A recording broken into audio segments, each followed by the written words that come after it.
Hey, welcome to Go Beyond Betty. Today we are gearing up for St. Patrick's Day, which is in a few days. So I want to teach you how to make some delicious Irish soda bread. And what I like so much about it is you don't have to knead it. You don't have to do much of anything. You don't need yeast. You don't need time. It doesn't have to rise. It only uses the buttermilk and the baking soda in there to activate it and to rise. So it's a really fast bread. Even if you didn't want to put raisins in there, you could throw something else in there or just leave it as a plain bread and you're still going to have bread in like 45 minutes. So let me show you how to make kind of a traditional Irish soda bread. All right, so we're making Irish soda bread. One of the main ingredients in Irish soda bread is raisins or currants. I've had these for several months. They're not as rich and plump and juicy as I would like. So this is one thing you won't see on any of those cooking shows you might be watching.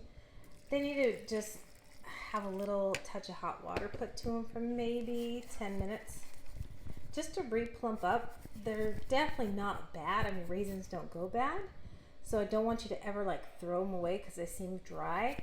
They just need a little zhuzh. Meanwhile, I have 4 cups of flour. I've measured out 1 3/4 cup of buttermilk. I have this left over from when we were doing the waffles. I'm gonna need 1 egg.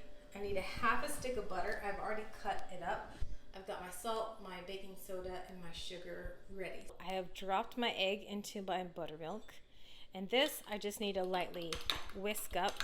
Here I've added my salt, my baking soda, and sugar. In this recipe, you really could use as little as 1 tablespoon of sugar. I like to use more than a tablespoon of sugar. That's kind of the minimum. I like to use more of a 1/4 cup of sugar, which would be 4 tablespoons of sugar. I like my soda bread sweet. So I'm gonna mix all these dry ingredients together, and then I'm gonna drop in my very cold butter and incorporate that. So I've whisked up my 1 egg with my 1 3/4 cup buttermilk. You can use non-fat, you can use full fat, it really doesn't matter. And now I've mixed up my flour with my salt, sugar, and baking soda. So I'm going to add in this really cold butter. It'll take just a minute to incorporate with this pastry blender. This is super old school. This is just incorporated, and honestly, you really don't even need it. If you just have your hands, the main reason why you don't want to use your hands is because your hands are so warm, and you don't want to warm up that butter. You want to keep the heat off of that butter as long as possible, but you want to get them down to pea-sized little nuggets. And then we're going to drop in our buttermilk and egg, and then the last thing we're going to do is strain off all that liquid that is plumping up our raisins, and then we're going to drop our raisins in at the very end. So I've poured in my egg and buttermilk. I strained off my raisins that I had soaking in hot boiling water. So I'm just going to lightly incorporate this into it, and then once it's pretty much incorporated, I'll add my raisins, and I just want it to come together. You do not want to overmix this dough. You just want it to come together into a ball. This is the point where I would consider a dough to be shreddy. It's still a little bit on the dry side, but it's mostly because I have not touched it with my hands. I've only turned it around with the spatula. So now I'm going to add in my super plumpy raisins. So now I'm going to mix it all around, but again, don't overmix it. Just get it together into a ball. All right, we're almost done. So I have kind of incorporated the dough until it has become a ball. It is still a little bit sticky, as you can see from my fingers. If you like your dough really stiff, you're welcome to add up to a half a cup more of flour if you really want it like that. I am more of a fan of really dense and moist bread, so I'm keeping it the way it is. And you can see the little flecks of butter in there still. You can see the raisins. And so now I'm just going to put it into a pan. You don't have to put it in a pan. You could easily just put it on a cookie sheet. I keep it on a sheet because the bottom in my oven tends to get more brown than normal. So I like to have kind of a double layer on the bottom to keep it from burning. We're on our final step. I've put my dough into some kind of silicone, or if you don't have silicone, you could just use this sheet tray. You could use any kind of metal pan. If you use a metal pan, I would recommend spraying it with I forget what it's called, but it's like a pan plus flour spray. Or you could always butter a pan, flour it, and then use it like that. That's why I love silicone, because nothing sticks to it. But like I said, the outside, it's impossible to clean. But the inside is lovely, which is what's touching the food anyway, so not a problem.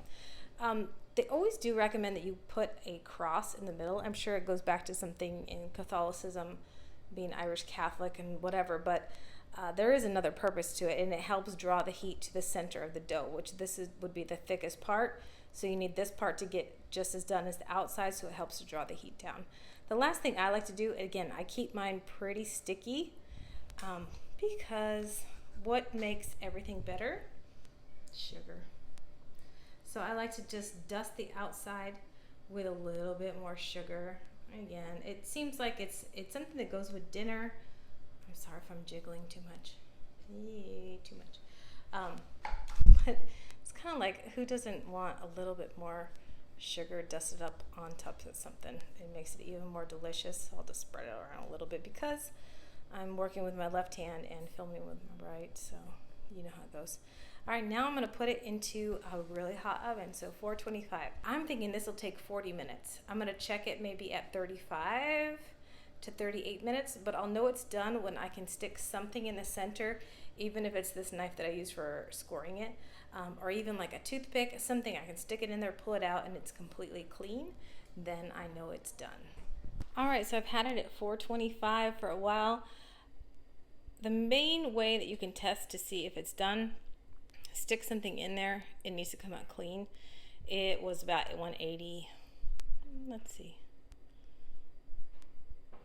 Up to 180 in the middle. Sourdough I end up going about 200, but as long as it comes out clean, it is done. So I'm going to pop it out of this, let it cool on the rack for a couple hours. So there you have it.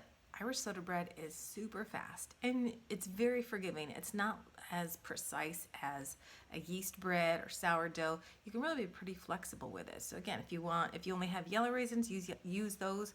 If you have something else you want to throw in there, throw it in there. Or leave all of it out and just have a bread. So the bread would be good, definitely on the less sweeter side, maybe a tablespoon at most. And then it's kind of a little bit better for the dinner. I like to have it a little bit sweeter so that I can have it with dinner, but I also could have it for dessert because it's so sweet. And then I love having it the next morning for toast and then butter on it. It's delicious. That's probably the best way to have it, is just slightly toasted with some butter. Yummy. So something nice to have after St. Patrick's Day when you don't want to get up and make any breakfast. You already have it done. So thank you again for joining me at Go Beyond Betty, where you're learning to take risks. You're learning to do some new things. So thanks for coming. And don't forget to like, subscribe, and comment.